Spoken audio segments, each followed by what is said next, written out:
நான் ஒரு சுகத்தை பற்றி உங்களுக்கு ஒரு உதாரணத்துக்கு சொல்கிறேன். உங்கள் வாழ்க்கையில் எல்லா பகுதிகள்லையுமே நீங்கள் விடுதலை அப்படி தான் என்ன செய்ய முடியும், பார்க்க முடியும். அந்த கிருபையை பெற்றுக்கொள்கிறதா இருக்கட்டும், அவருடைய பலத்தை பெற்றுக்கொள்கிறதா இருக்கட்டும், அவருடைய உறவுல நெருக்கமாக போகிறதா இருக்கட்டும், நமக்கு அங்கே என்ன தேவை? விசுவாசம்தான் தேவை. இயேசுவின் தழும்புகளால் நான் சுகமாக்கப்பட்டிருக்கிறேன். நோய் தேவனிடத்திலிருந்து வரல, நான் சுகம் பெறுகிறது தான் அவருடைய சித்தம், அதை அவர் எனக்கு கொடுத்திருக்கிறார் அப்படின்னு தெரிந்திருந்தாலும் நீங்கள் சுகம் ஆயிட்டீங்களான்னு கேட்டால் நோயாளிகள் என்ன சொல்லுவாங்கன்னு நினைக்கிறீங்க? இல்லை, இன்னும் எனக்கு என்ன இருக்குது, வலிக்குது, எப்படியாவது நான் அதில் என்ன செஞ்சிருவேன், பார்த்துருவேன் அப்படின்னா எதுக்காக அவங்க அங்கே காத்துக்கிட்டு இருக்கிறாங்க? சரீரத்தில் அதை பார்க்கறதுக்காக.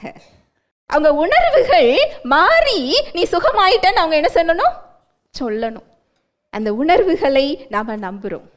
விசுவாசம் என்பது உணர்வுகள் அல்ல, அது வெளியிருந்து வருகிறதும் இல்லை. விசுவாசம் ஆவிக்குரிய ஒரு விஷயம். எப்படி நம்ம சரீரத்தில் கண்கள் கொடுக்கப்பட்டிருக்கிறதோ, விசுவாசம் என்பது ஆவிக்குரிய கண்கள்.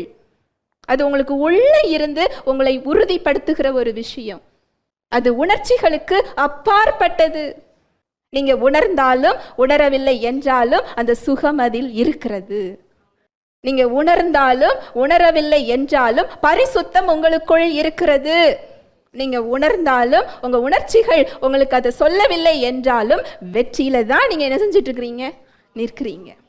ஹல்லேலூயா, பிரைஸ் தி லார்ட்.